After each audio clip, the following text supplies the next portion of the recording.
নমস্কার, আপনারা দেখছেন জেলার ১ নম্বর online TV channel Birbhum RC TV. আপনাদের সঙ্গে আমি শুভাশিস। শুরু করছি আজকের সংবাদ। বিস্তারিত সংবাদে যাওয়ার আগে দেখে নেব সংবাদ শিরোনাম।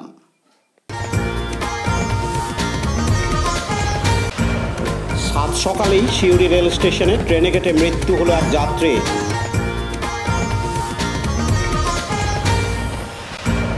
স্বেচ্ছাসেবী সংস্থার উদ্যোগে বস্ত্র বিতরণ সিউড়িতে।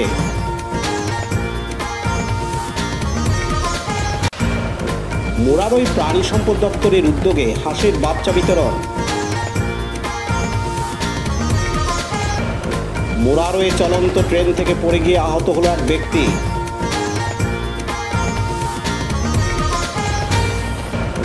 মুরারই থানা পুলিশের উদ্যোগে বিভিন্ন অনুষ্ঠান ও আলোচনা সভা।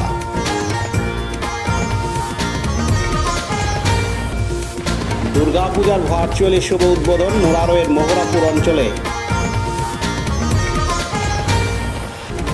শান্তিনিকেতন মেডিকেল কলেজ ও হাসপাতালের উদ্যোগে বস্ত্র বিতরণ।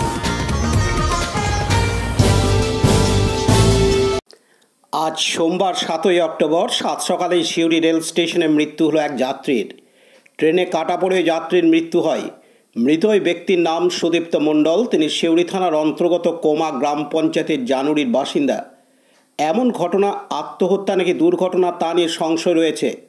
তবে প্রত্যক্ষদর্শীদের অনেকে মনে করছেন মৃত ওই ব্যক্তি আত্মহত্যা করেছেন, যদিও পুলিশের তরফ থেকে এখনও পর্যন্ত কিছু জানানো হয়নি। সুদীপ্ত মণ্ডল বয়স ৪৬ বছর, একজন পোস্ট অফিসের কর্মী ছিলেন। তিনি আগে বক্রেশ্বর তাপবিদ্যুৎ কেন্দ্র এলাকায় যে পোস্ট অফিস রয়েছে সেখানে কর্মরত ছিলেন। সেখানে তার বিরুদ্ধে টাকা নয়ছয় করার অভিযোগ উঠেছিল। পরে সদাইপুর থানার পুলিশ তাকে গ্রেপ্তার করেছিল।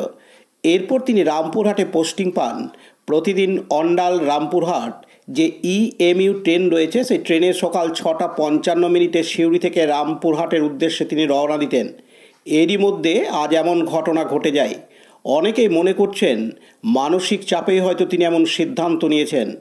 এদিন মৃতের এক আত্মীয় জানান, আরপিএফ ফোন করেছিল জয়পুর পাশের বাড়িতে। তারপর দিদি আমাকে হঠাৎ করে ফোন করে যে আমি তখন ঘুমাচ্ছিলাম। দিদি ফোন করে বলে এরকম একটা বিপদ হয়ে গেছে, তুই তাড়াতাড়ি স্টেশনে যা। আমি কোন স্টেশনে বলে সিউড়ি স্টেশনে।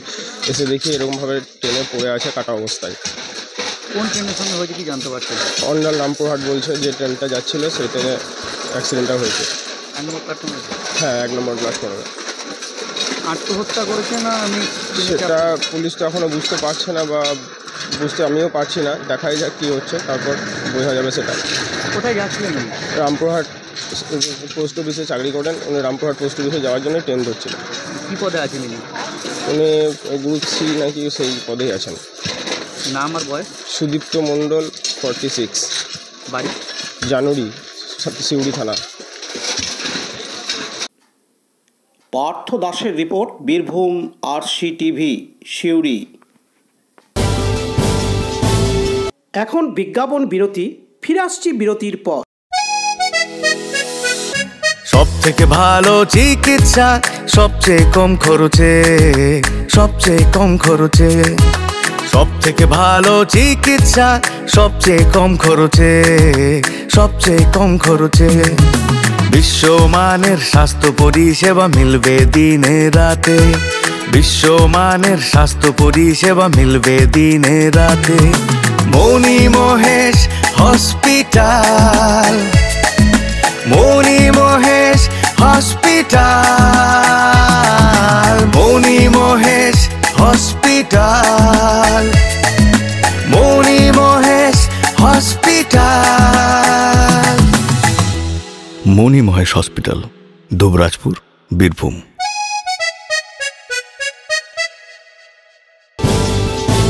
ফিরে এলাম বিরতির পর। আসন্ন দুর্গাপুজোয় অনেক মায়েরা এমন রয়েছেন যাদের একটি নতুন শাড়িও হয়নি। গ্রাম থেকে গ্রামান্তরের বিভিন্ন কুড়ে ঘরে পৌঁছে গিয়েছিল সিউড়ির স্বেচ্ছাসেবী সংগঠন উপহার ওয়েলফেয়ার সোসাইটি ফ্রি ফেরিওয়ালা নাম দিয়ে। তারা ব্যাগ ভর্তি শাড়ি নিয়ে বাড়ির দরজায় গিয়ে মায়েদের উপহার তুলে দেয় একটি নতুন শাড়ি। সিউড়ি সংলগ্ন কামিরেপাড়, মহেশপুর, মাহারাপাড়া, করিমপুর মাহারাপাড়া, কুকুডি, বায়নপাড়া প্রভৃতি অঞ্চলের প্রায় 25 জন মায়ের হাতে নতুন শাড়ি উপহার স্বরূপ তুলে দেয় স্বেচ্ছাসেবী সংস্থা উপহার ওয়েলফেয়ার সোসাইটি সংগঠনের সদস্য মোশাররফ হোসেন ও অন্যান্য সদস্যরা ঘুরে ঘুরে এই উদ্যোগ সফল করেন। এদিন সংগঠনের সম্পাদক প্রিয়নীল পাল জানান, দুর্গাপুজো উপলক্ষে উপহার ওয়েলফেয়ার সোসাইটি ধারাবাহিক প্রোগ্রাম করছে, সেরকমই আজকে আমরা ফেরিওয়ালা রূপে বেরিয়েছিলাম। শিউড়ি সংলগ্ন গ্রাম কুকুরডি, কাকুরিয়া, দুর্গাপুর আরও বিভিন্ন অঞ্চলে আমরা বেরিয়েছিলাম, যেখানে যাদের এই বৃষ্টিতে ঘর ভেঙে গেছে, ঘর নেই, অসহায় পরিবার যারা রয়েছে, সেই পরিবারের সদস্যদের আমরা একটি করে শাড়ি উপহার দিলাম। মায়েদের পুজোতে মায়েদেরকে শাড়ি না দিলে কাজ অসম্পূর্ণ থেকে যায়, তাই আজকে আমরা এই শারদ শুভেচ্ছা নিয়ে সবার বাড়ি বাড়ি পৌঁছে গেছিলাম, একটি শাড়ি উপহার দিলাম যাতে সবার দুর্গাপুজো আনন্দে কাটে। পাশাপাশি সমাজের অসহায় দুস্থ বঞ্চিত মানুষদের বিভিন্নভাবে সাহায্য করতে এগিয়ে এসেছে নেভারল্যান্ড SC/ST ফাউন্ডেশন। এর আগে সংস্থার পক্ষ থেকে দুস্থ মেধাবী পড়ুয়াদের বই খাতা, পেন, ব্যাগ এবং চাষিদের বিনামূল্যে বীজ ও চারাগাছ দেওয়া হয়। আজ সোমবার 7ই অক্টোবর সিউড়িতে ইন্দিরা অনুষ্ঠান ভবনে 1000 জনকে বস্ত্র বিতরণ করা হয়। গত 5ই অক্টোবরও 1000 জনকে বস্ত্র বিতরণ করা হয়েছে। এদিন উপস্থিত ছিলেন জার্মান মুর্মু, জেলার রেঞ্জার কুদরতে খোদাসহ অন্যান্য বিশিষ্ট ব্যক্তিবর্গ। সংস্থার সম্পাদক লখিন্দর রুইদাস জানান, আজকে নেভারল্যান্ড SC/ST ফাউন্ডেশনের তরফ থেকে আমরা এই বছর নতুন 2000 বস্ত্র পিছিয়ে পড়া সমাজের গরিব মানুষদিকে আমরা বস্ত্র বিতরণ করছি। আমাদের বিশিষ্ট মাননীয় ব্যক্তিদের নিয়ে আমাদের এর আগে শনিবার 5-10-2024 তারিখে খয়েরসুর ব্লকের রসা গ্রামে আমরা বস্ত্র বিতরণ ক্যাম্প করেছি। আমরা ওইখানে 550 মানুষকে আমরা বস্ত্র নতুন তুলে দিয়েছি। আজকে আমাদের সিউড়িতে আমরা 1000 মানুষকে নতুন বস্ত্র আমরা তুলে দেব। কতদিন থেকে চলছে আমাদের সংস্থা খুবই অল্প বয়স, 1 বছর 6 মাস আমাদের সংস্থার বয়স। আমরা 1 বছর থেকে আমাদের কর্মসূচি শুরু করেছি। আমরা বাচ্চাদের বই, খাতা, ব্যাগ, পেন, রুল, রাবার পুরো সেট দিয়েছি। মাধ্যমিকের সহায়িকা দিয়েছি এবং গণ রাখিবন্ধন করেছি এবং অঙ্কন প্রতিযোগিতা করেছি। চাষিদের বিচন এবং চারা গাছ দিয়েছি। এই ধরনের আমরা বিভিন্ন প্রোগ্রাম করেছি। আমরা আজকে 1000 জনের শাড়ি আমরা রেখেছি। শাড়ি, লুঙ্গি, ধুতি, গেঞ্জি, বাচ্চাদের জামা প্যান্ট এবং গেঞ্জি এবং উত্তরি বিভিন্ন ধরনের আমরা রেখেছি, যাতে সবাই যে ধরনেরই মানুষ আসুক আমরা যেন সবাইকে দিতে পারি। আমাদের সামনে উপস্থিত হয়েছেন মাননীয় জার্মান মুর্মু সাহেব মহাশয়। উপস্থিত আছেন আমাদের সামনে মাননীয় বীরভূম ডিস্ট্রিক্টের রেঞ্জার সাহেব কুদরতে খোদা মহাশয়। আপনার নাম? আমার নাম লখিন্দর রুইদাস, নেভারল্যান্ড SC/ST ফাউন্ডেশনের সেক্রেটারি। পতিত পাবন বৈরাগ্যের রিপোর্ট, বীরভূম RCTV সিউড়ি। এখন বিজ্ঞাপন বিরতি, ফিরে আসছি বিরতির পর।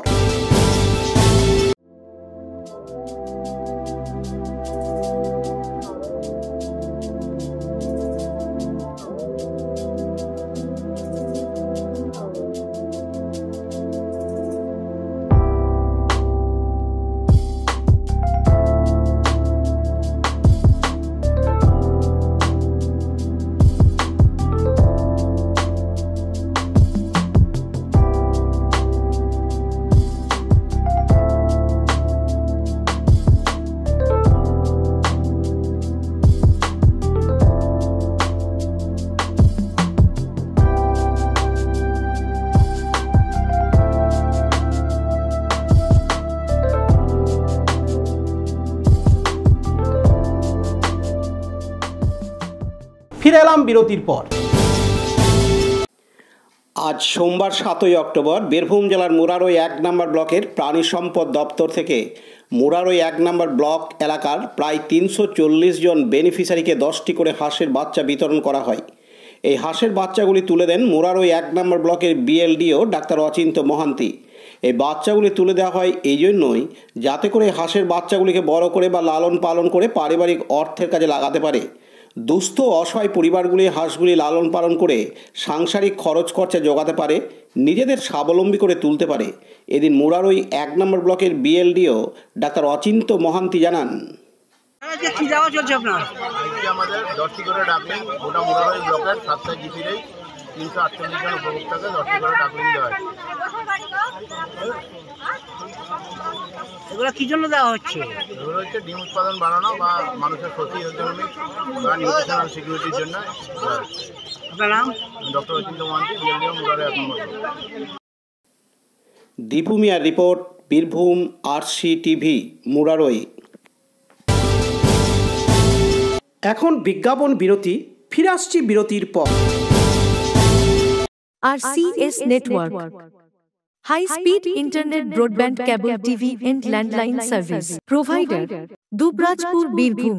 আমাদের এখানে পাবেন BSNL, RailTel, city alliance, NGO ফাইবারের ইন্টারনেট, কেবল টিভি এন্ড ল্যান্ডলাইন টেলিফোনের কানেকশন নিতে যোগাযোগ করুন।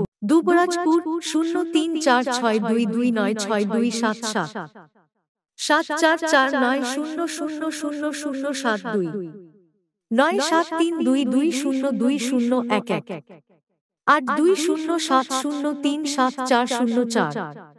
সিউড়ি 034622999995 9647669665 7063544520।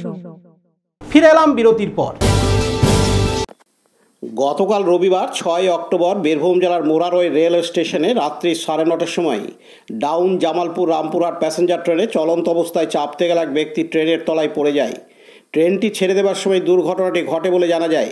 প্ল্যাটফর্মে থাকা অন্যান্য প্যাসেঞ্জাররা তাকে তড়িঘড়ি উদ্ধার করে মুরারই গ্রামীণ হাসপাতালে নিয়ে যায় চিকিৎসার জন্য।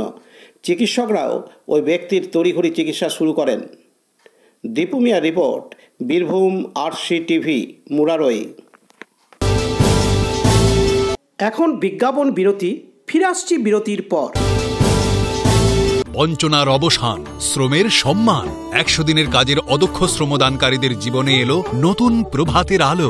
মাননীয় মুখ্যমন্ত্রী মমতা বন্দ্যোপাধ্যায়ের উদ্যোগে তাদের 2 বছরের বকেয়া মজুরির বঞ্চনার অবসান হলো। সম্পূর্ণ রাজ্য সরকারের নিজস্ব তহবিল থেকে 2651 কোটি টাকা ব্যয়ে 59 লক্ষ অদক্ষ শ্রমদানকারীদের বকেয়া মজুরি প্রদান করা হয়েছে। হাসি ফুটেছে রাজ্যের সকল অদক্ষ শ্রমদানকারীদের মুখে। পঞ্চায়েত ও গ্রামোন্নয়ন দপ্তর পশ্চিমবঙ্গ সরকার কর্তৃক জনস্বার্থে প্রচারিত। ফিরে এলাম বিরতির পর। গতকাল রবিবার 6 অক্টোবর বীরভূম জেলার মুরারই থানা পুলিশের উদ্যোগে হারিয়ে যাওয়া 27টি মোবাইল ও 15টি মোটরসাইকেল উদ্ধার করে প্রতিটি মালিকের হাতে তুলে দেন। প্রতিটি মোবাইল ও মোটরসাইকেল মালিক তাদের নিজস্ব বা সঠিক পরিচয়পত্র দিয়ে সেগুলি হাতে পান। এই অনুষ্ঠানে উপস্থিত ছিলেন SDPO Rampurhat police inspector Abroj Hossain ও মুরারই থানার ওসি সাকিব সাহেব। মোবাইল মালিক ও মোটরসাইকেল মালিকরা খুবই খুশি হন তাদের মোবাইল ও মোটরসাইকেল পেয়ে। পাশাপাশি দিন মুরারই 1 নম্বর ব্লকের পুজো কমিটির সদস্যদের নিয়ে মুরারই থানার পুলিশ একটি আলোচনা সভা করেন, যাতে সুষ্ঠুভাবে দুর্গাপুজো কমিটিগুলি তাদের পুজো সম্পন্ন করতে পারেন। কোনো সমস্যার সম্মুখীন হলে থানার আধিকারিকদের সাথে যোগাযোগ করতেও বলা হয়। এই সভায় উপস্থিত ছিলেন SDPO Rampurhat police inspector Abroj Hossain ও মুরারই থানার ওসি সাকিব সাহেব। Dipu Mia report, Birbhum RCTV Murarai.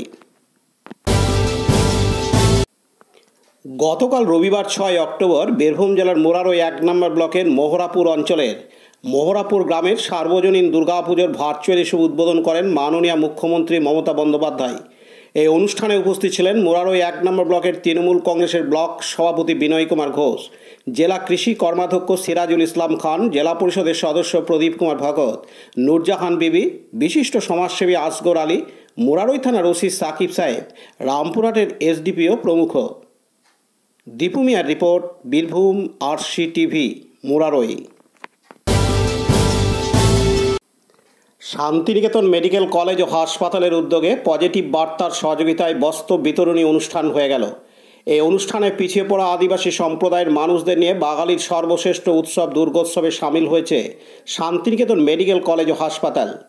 আদিবাসী সম্প্রদায়ের মানুষেরা পুজোর 4 দিন শান্তিনিকেতন মেডিকেল কলেজ ও হাসপাতালে দুর্গোৎসবে খাওয়া দাওয়া থেকে শুরু করে আনন্দ অনুষ্ঠানে মেতে উঠবেন বলে জানান মেডিকেল কলেজের কর্ণধার মলয় পিট। আজ সোমবার 7ই অক্টোবর প্রায় 1000 আদিবাসী সম্প্রদায়ের মানুষজনকে বস্ত্র উপহার দেওয়া হয়। এই অনুষ্ঠানে উপস্থিত ছিলেন শান্তিনিকেতন মেডিকেল কলেজের কর্ণধার মলয় পীর সহ অন্যান্য বিশিষ্ট ব্যক্তিবর্গ। কাজী আমিরুল ইসলামের report, Birbhum RC TV, Santiniketan. আজকের সংবাদ এই পর্যন্ত। পরবর্তী সংবাদের জন্য চোখ রাখুন বীরভূম আরসি টিভির পর্দায়। নমস্কার।